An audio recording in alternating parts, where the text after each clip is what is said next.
Assalamualaikum warahmatullahi wabarakatuh. Perkenalkan, nama saya Riviara Hadiansyah dari kelas 10 TKI 3. Kali ini saya akan memberikan kalian tutorial cara kerja dari percabangan if else. Simak terus videonya, semoga bermanfaat dan stay tune.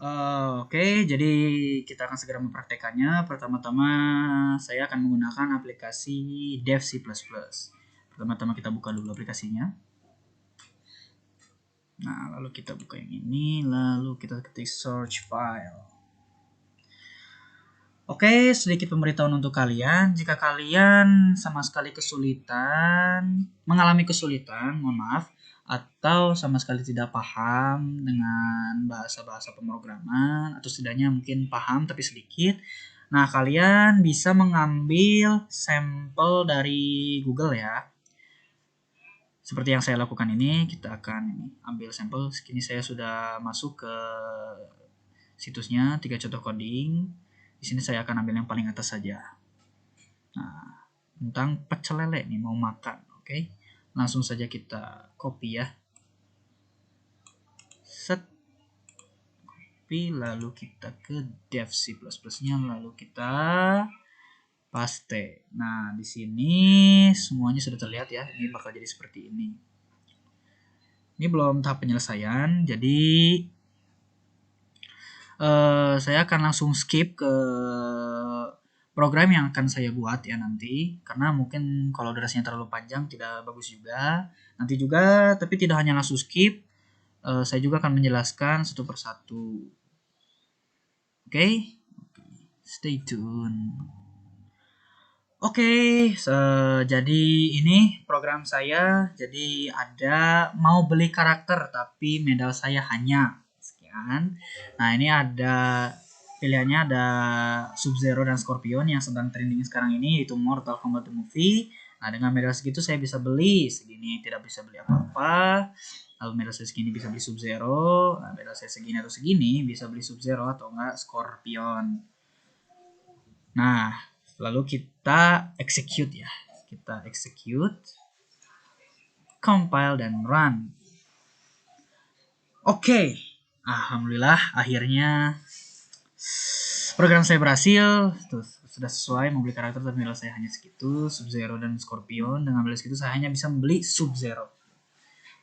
Jadi jika sudah muncul projectrevia.exe sudah muncul seperti ini, itu berarti programnya sudah berjalan dengan baik dan benar. Oke, jika kalian masih belum mengerti dengan, sebentar saya, nah ini kita close dulu ya. Nah ini nih, tidak ada error ataupun warning. Kalau misalnya ada error pun, seperti misalnya ini, kalau misalnya medal saya, S-nya ini kecil, otomatis itu bakal error karena tidak sesuai dengan S yang di atas. S-nya itu besar. Jadi semua harus sama, medal sayanya harus sama, ini harus sama. Jadi itu, ininya besar ya besar semua gitu. Oke, penjelasannya seperti itu. Nah, bagi yang kalian yang tidak mengerti, kalau ini bahasa seperti int, count yang kayak gitu, atau include yang seperti itu, bisa saya jelaskan terlebih dahulu. Saya sudah membuat ya pembahasannya di Word ya. Nah, di sini penjelasan program. Nah, di sini yang pertama ada /2 program test. Nah, baris ini dinamakan komentar, diawali dengan sepasang tanda garis miring, biasanya berisi penjelasan tentang program. Lalu yang kedua, yang pertama tadi sudah kita lihat ada include. Nih, include itu yang ini nih. Sebentar. Nah, sebentar. Nah, include itu yang ini. Nah, include. Oke, kita lanjut ke penjelasannya. Merupakan suatu bentuk instruksi yang memerintahkan preprosesor untuk menyisipkan include file lain, atau dalam contoh ini file IOStream pada saat program di linker. Nah, file ini perlu disertakan karena ada perintah count dalam kode program. Pada umumnya file yang dapat di-include dibuat dengan eksistensi .h dan harus disisipkan di awal file karena itu disebut file judul atau header file. File ini mengandung berbagai deklarasi, fungsi, dan lain-lain. Lalu yang ketiga ada using namespace atau std, menunjukkan bahwa program akan mengakses entitas yang merupakan bagian dari namespace std. karena semua nama yang digunakan oleh file IOStream adalah bagian dari namespace std. Lalu ada tanda titik koma. Ya, titik koma ini, tanda ini digunakan untuk mengakhiri sebuah instruksi pada program C++. Lalu dalam hal ini instruksi using namespace dan std. Using namespace std. Oke, nih. Ini nih.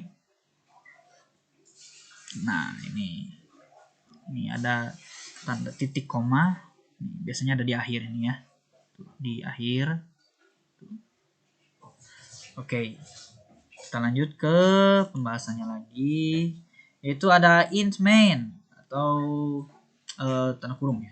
Merupakan awal dari fungsi yang menjadi titik awal eksekusi program C++. Setiap program C++ harus mempunyai fungsi main kurung ini.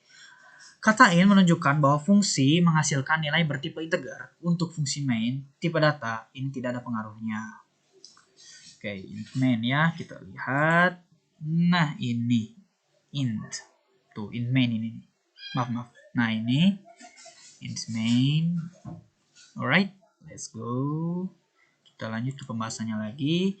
Ada kurung buka. Nah, kurung buka merupakan tanda untuk memulai kode program dalam fungsi main. Semua kode yang menjadi anggota fungsi harus berada di dalam sepasang tanda kurung ini. Oke, ini kita lihat di C++ nya ini. Nah, ini kurung buka ini. Kurung buka, di sini ada kurung buka pula, di sini kurung buka. Oke. Lanjut ke pembahasan lagi. Ada count. Nah, di sini count tanda apa ini? Saya lupa. Saya baru belajar C++. Nah, contohnya nih ya.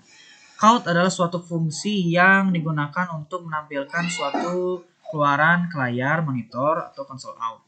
Simbol ini, yang ini adalah operator stream insertion sehingga tulisan saya baru belajar C++ yang berada di antara sepasang tanda petik ditampilkan ke layar. Nah, ini tuh sebenarnya contoh count. Ini membahas count. Nah, tapi ini seperti contohnya ini. Saya baru belajar C++. Nah, lalu diakhiri yang ini ada end. NL. Oke. Tandanya ini menunjukkan baris-baris telah berakhir atau end line sehingga kursor akan pindah ke baris berikutnya. Kita lihat contohnya. Nah, ini end, ini count ya yang tadi. Count dan NL, count dan NL. Oke, lanjut ke pembahasannya. Ada count, semoga sukses. Lalu N. Nah, ini untuk menampilkan tulisan, semoga sukses. Lalu kursor akan pindah ke baris berikutnya. Ya, ini yang tadi ya. Lalu yang terakhir ada kurung tutup. Nah, menandakan akhir dari program dalam fungsi main. Kurung, karena fungsi main, kurung merupakan fungsi satu-satunya. Maka tanda ini juga menunjukkan akhir dari program. Ya, ini tutup ya. Mungkin sekian penjelasan dari saya. Ya, mohon maaf bila ada kekurangan, salah kata ataupun salah penjelasan karena saya juga masih belajar. Mohon dimaklumi. Jika berkenan ingin mengkoreksi, silahkan koreksi. Sekian. Saya pamit undur diri. Semoga bermanfaat. Wassalamualaikum warahmatullahi wabarakatuh.